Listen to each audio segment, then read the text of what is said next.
सूबे की योगी सरकार में एक बार फिर दबंगों का खौफ देखने को मिला है। मुजफ्फरनगर जनपद के चरथावल थाना क्षेत्र में रसूखदार के कहर से व्यापारी पलायन करने को मजबूर है। पीड़ित व्यापारी ने पुलिस के आला अधिकारियों पर भी गंभीर आरोप लगाए हैं। दरअसल मुजफ्फरनगर जनपद के चरथावल कस्बे के एक व्यापारी ने आरोप लगाते हुए कहा कि जब वह देर रात अपनी दुकान बंद करके अपने घर वापस लौट रहा था, तभी राजीव मार्केट के पास कुछ लोगों ने उन्हें रोकने का प्रयास किया। पिछले 10 सालों के पैसों का हवाला देते हुए दबंग मारपीट पर उतारू हो गए, जिसके बाद व्यापारी ने बमुश्किल भागकर अपनी जान बचाई।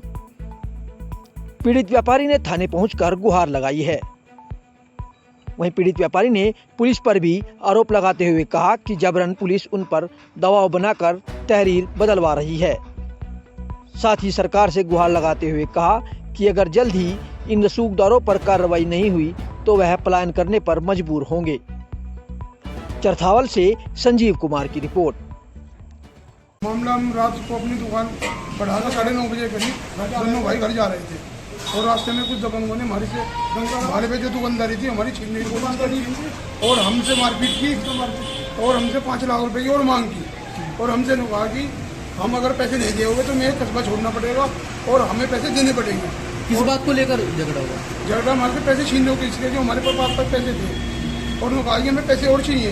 हमसे पैसे की मांग है और हम यहाँ पे मजबूर हैं, अकेले हैं और गरीब को हमें सताया जा रहा है और इस वजह से हम बहुत परेशान हैं। हमारी मदद की कोशिश की जाए और हम पर रहम किया जाए। आप थाने गए थे? आपने क्या हुआ? हम थाने में रिपोर्ट देने गए थे, हमने रिपोर्ट दे दी थी और सुबह फिर हमसे रिपोर्ट दोबारा फिर बदलवा दी।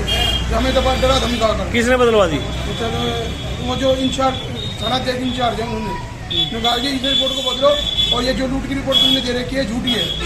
हमने हमारे पैसे दिए, वो हमने अपने पैसे बचा दिए। हम आपको सही बता रहे हैं कि हमसे पैसे जो थे हमारे पैसे वापस रह गए, नहीं तो हमसे पैसे छीन लिए थे और हमसे पैसों की मांग और भी है। अब आप क्या चाहते हो? हमें न्याय चाहिए, नहीं तो हमें यहाँ से पलायन करना पड़ेगा। हम अपना सब बेच बाच के यहाँ से चले जाएंगे।